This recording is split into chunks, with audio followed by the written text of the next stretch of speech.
Chapter 5. Back on this side of the door.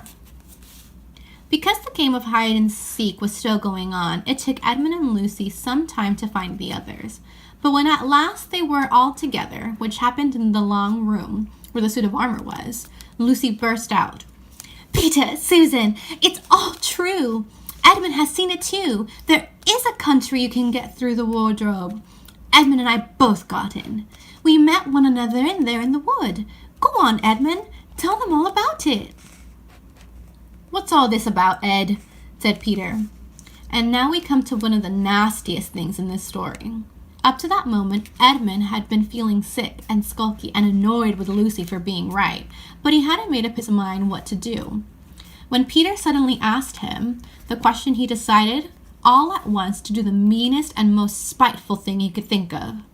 He decided to let Lucy down. "Tell us, Ed," said Susan.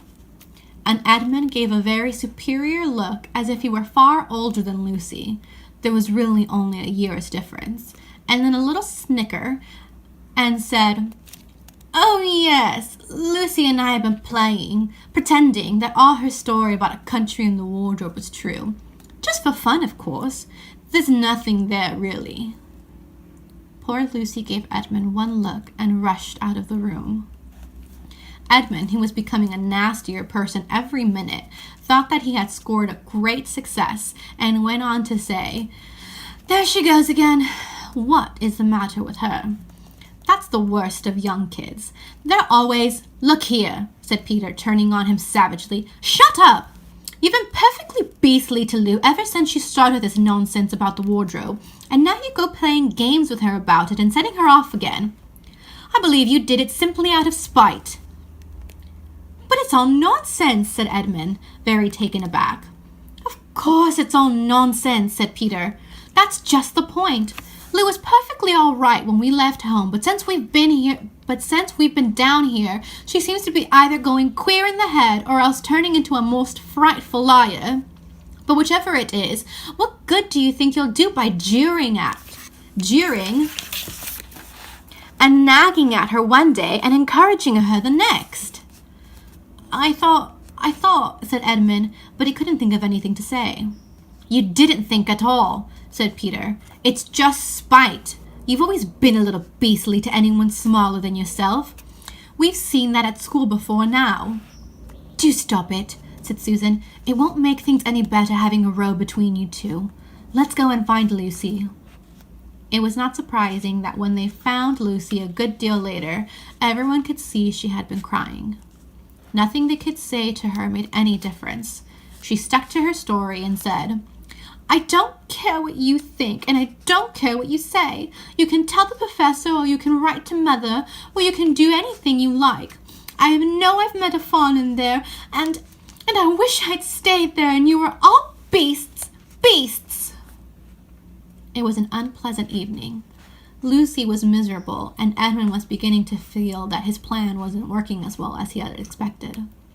The two older ones were really beginning to think that Lucy was out of her mind.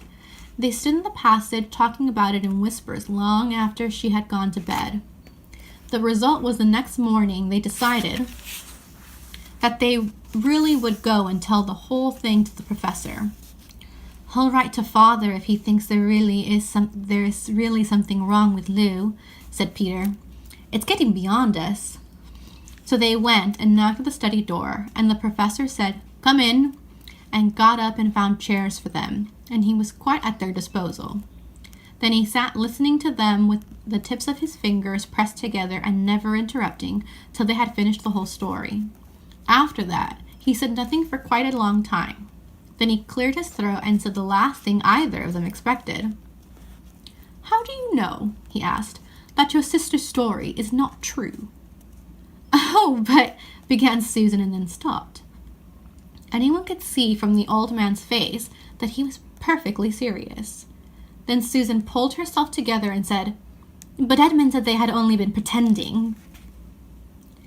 "That is a point," said the professor, "which certainly does deserve consideration. Very careful consideration.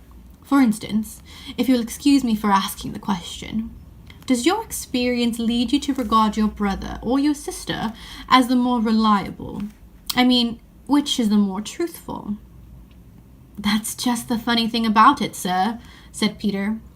"Up till now, I'd have said Lucy every time." "And what do you think, my dear?" said the professor, turning to Susan.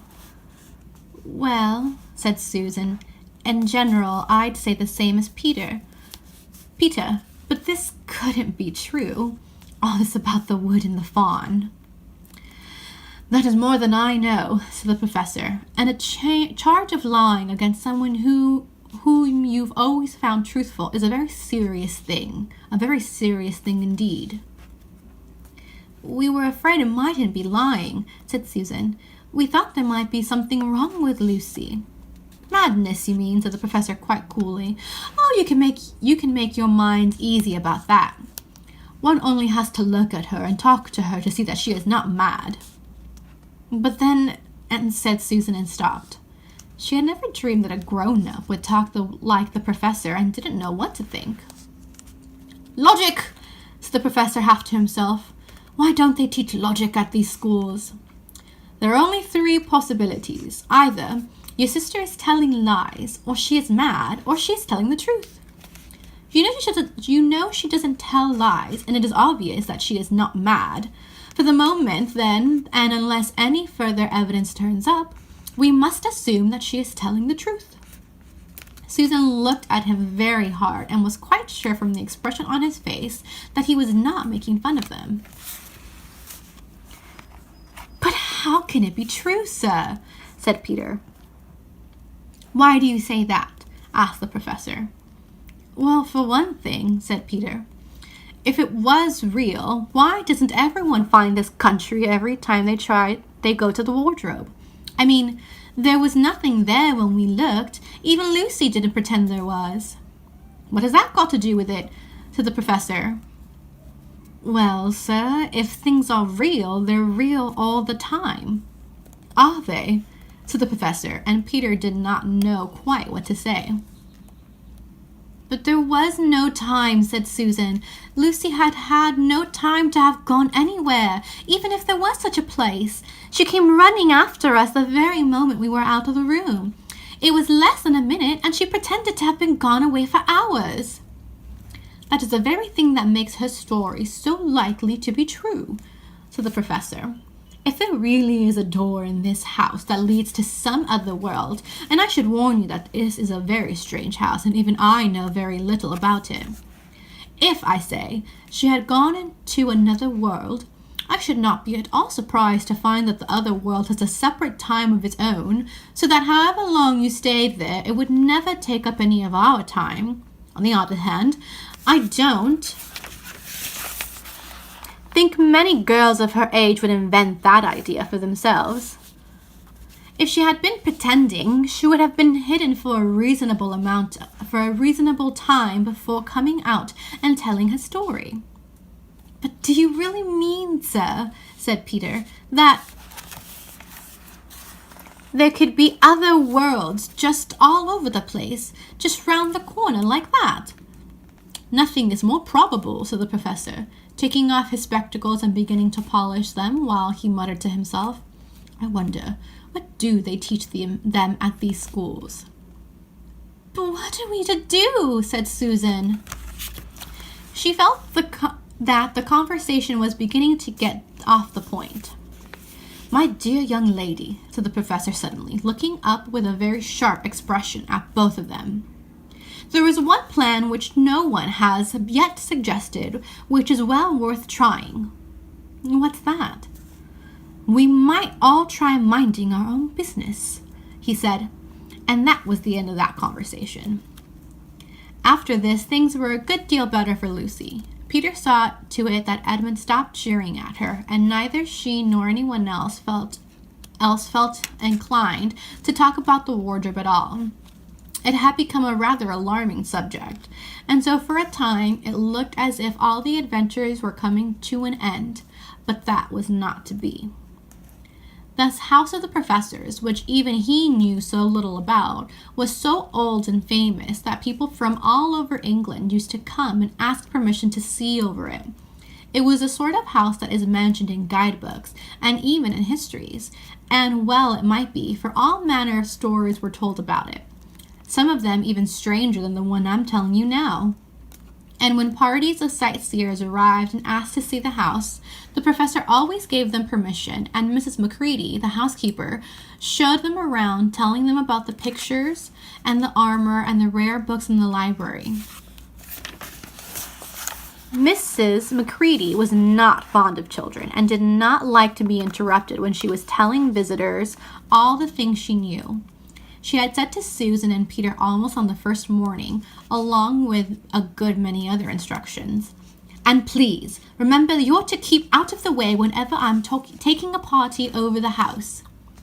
Just as if any of us would want to waste half the morning trailing round a crowd of strange grown-ups, said Edmund, and the other three thought the same. That was how the adventures began for the second time.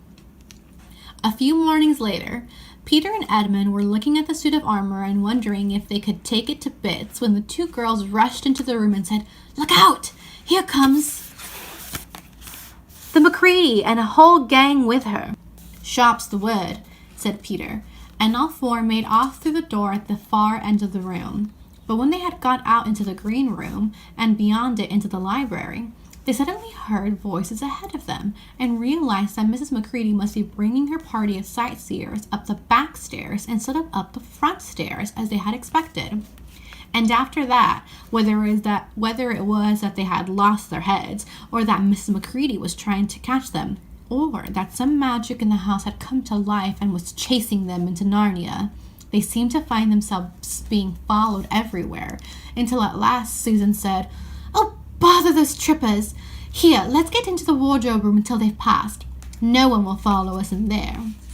But the moment they were inside, they heard voices in the passage, and then someone fumbling at the door, and then they saw the handle turning. "Quick!" said Peter. "There's nowhere else!" and flung open the wardrobe. All four of them bundled inside it and sat there panting in the dark. Peter held the door closed, but did not shut it, for of course he remembered, as every sensible person does, that you should never, never shut yourself up in a wardrobe.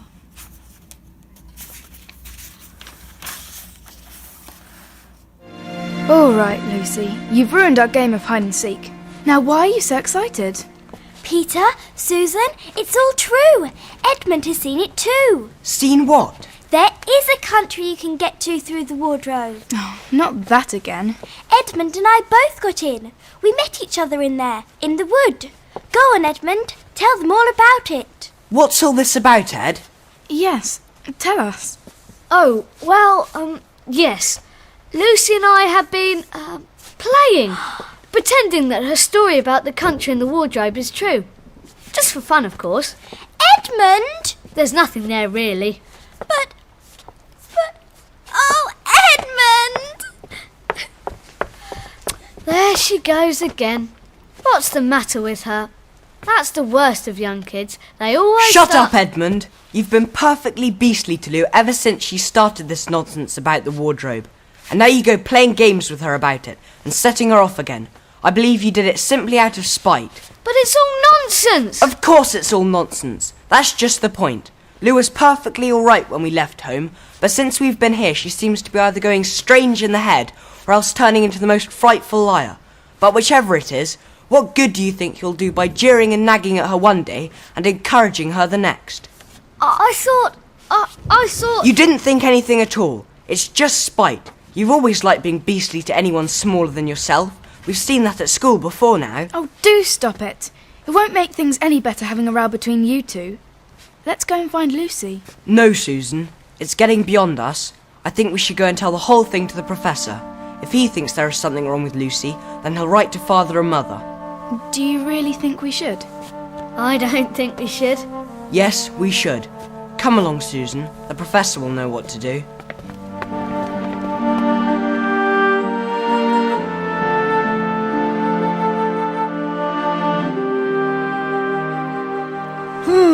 This is a very interesting story you've told.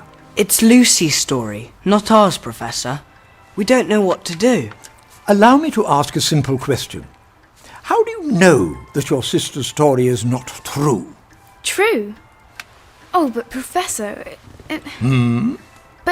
But Edmund said that they'd only been pretending. That is a point which certainly deserves consideration, very careful consideration.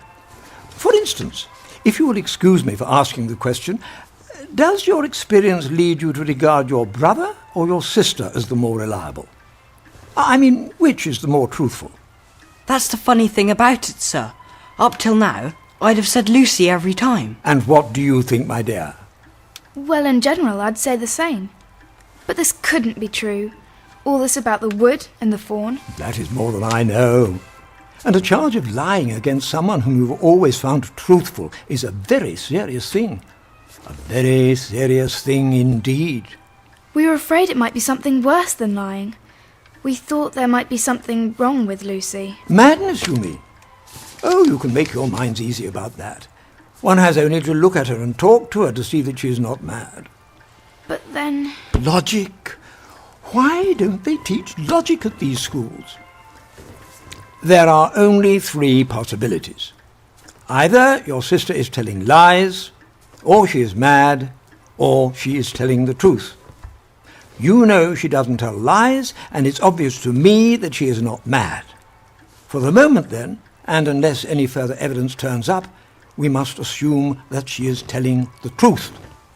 But how could it be true, sir? Why do you say that? Well, for one thing, if it was real, why doesn't everyone find this country every time they go to the wardrobe? I mean, there was nothing there when we looked.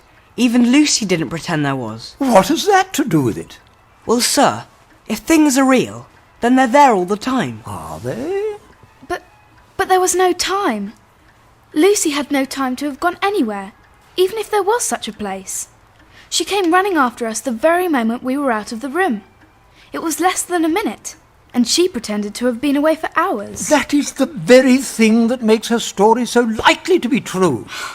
If there really is a door in this house that leads to some other world, if, I say, she had got into another world, I should not be at all surprised to find that the other world had a separate time of its own, so that however long you stayed there, it would never take up any of our time. On the other hand, I don't think many girls of her age would invent that idea for themselves.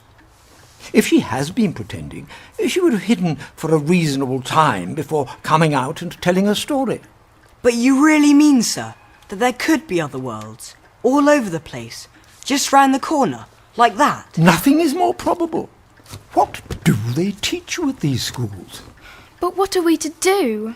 My dear young lady, there is one plan which no one has yet suggested and which is well worth trying. What's that? We might all try minding our own business. Yes, sir.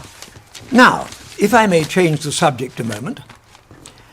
As you know, this house of mine is very old and somewhat famous, and tours of people like to come to see it from time to time. Yes, sir. Mrs. Macready told us. Good. Then she has probably also told you how anxious she gets when showing large groups of people through the house. Yes, sir, she did. On our first day here. I thought as much. Well, we have a large tour coming later this week. I would be grateful if you'd keep out of her way while she shows them round. We will, sir. Thank you. Please inform your brother and sister.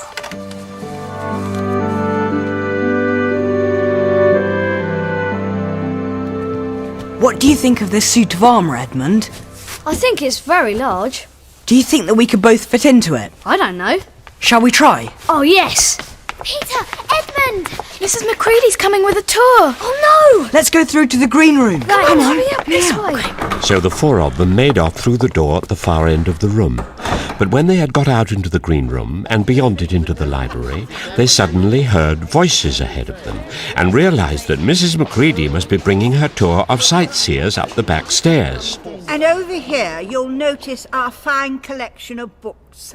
First editions containing the works of artist Arthur Rackham And after that, no matter how they tried to escape her, she seemed to be immediately in front of them or behind until they seemed to find themselves being followed everywhere. At last, Susan said, Oh, bother. Let's go into the wardrobe room until they've passed by. No one will follow us in there. Yeah, come on, good idea. Let's go in there. But the moment they were inside, they heard voices in the passageway, and then someone fumbling at the door. And then they saw the handle turning. Quick! There's nowhere else. Into the wardrobe. Come on, Edmund. Get in. Quick. All four of them bundled inside it and sat there, panting in the dark. Peter held the door closed, but didn't shut it.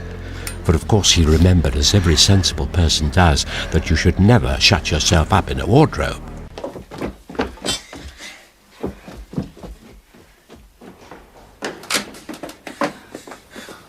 They could be anywhere.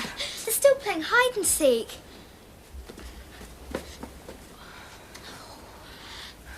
Oh, don't go so fast!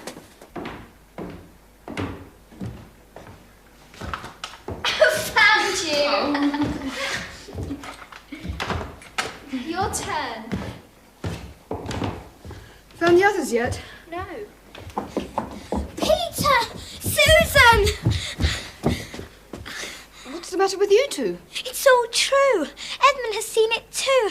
There is a country you can get to through the wardrobe. Edmund and I both got in. It's all true. Go on, Edmund. Tell them. Well, Ed, what's it all about? Tell us, Edmund. Oh, yes, sir. Lucy and I have been playing a silly game, pretending that her story about the country in the wardrobe was all true. Nonsense, of course. There's nothing there at all, really.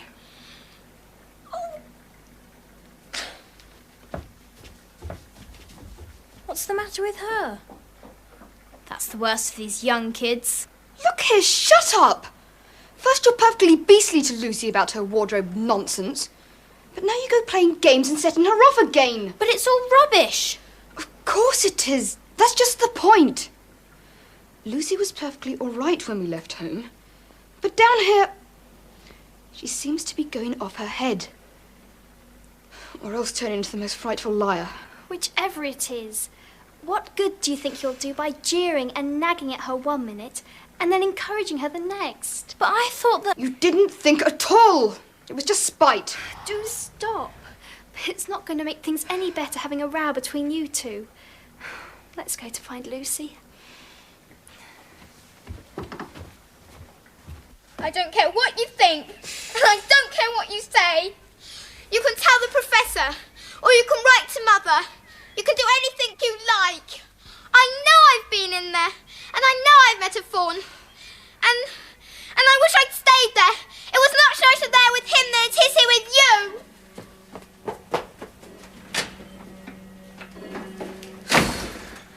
I don't think we should worry Mother. Certainly not.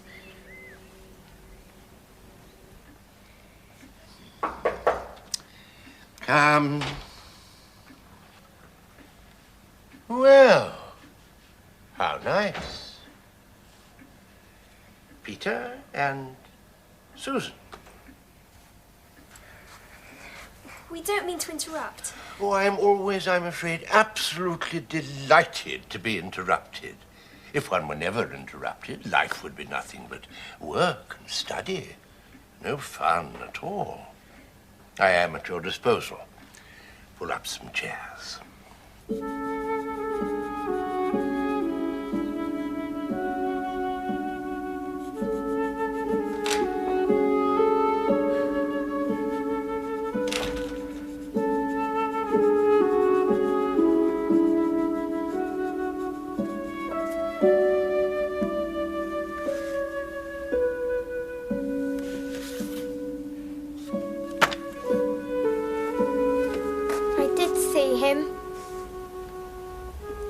I did.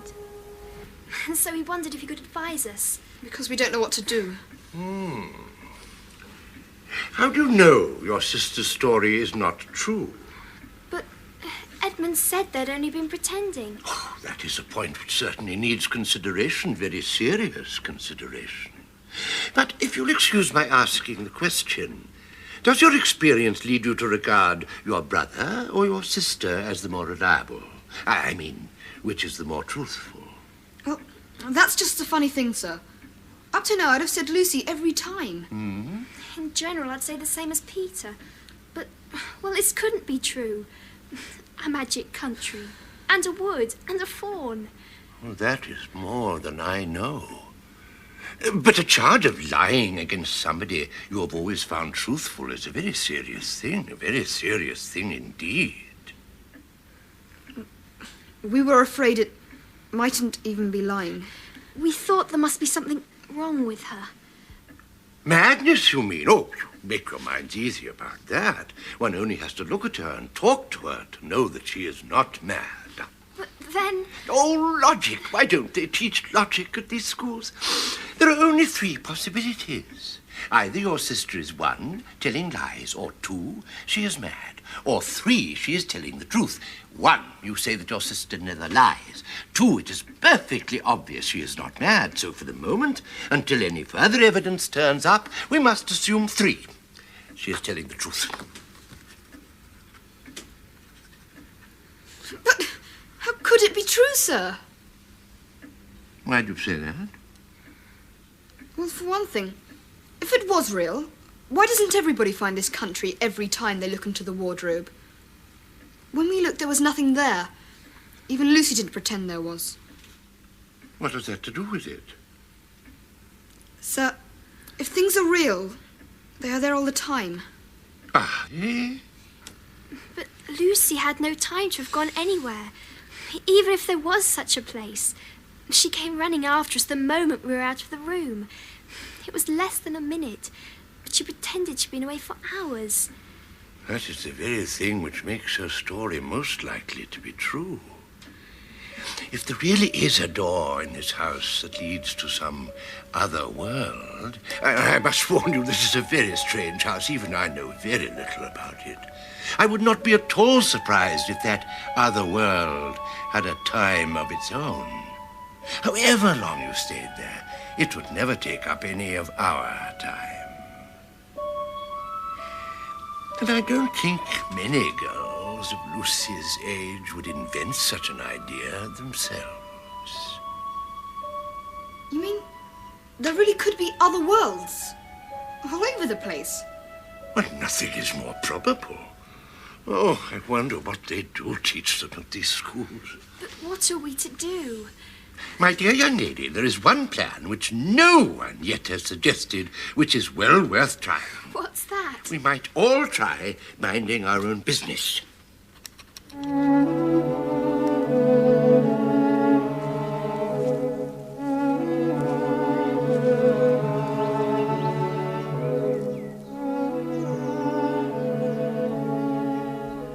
So, no jeering, no sarcasm. We're none of us to say a word to Lucy about it. And in my opinion, we should all keep away from that room and that wardrobe. Agreed? Lots of fuss about nothing. All right, agreed. Well, where did you leave it? I don't know. We'll go upstairs. I have told you you are to keep out of the way whenever I have people in the house. Shoo! Evacuees from London. Look out! Here comes the Macready and a whole gang of people. Sharp's the word.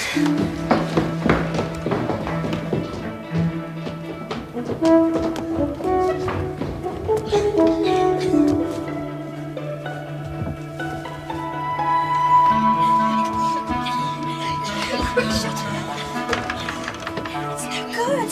Come on.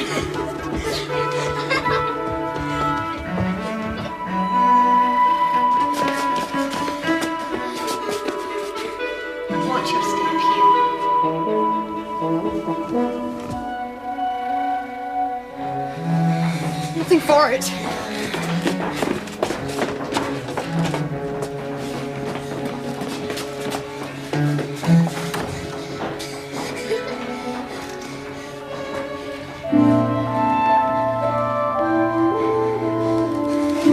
else to hide. Quick!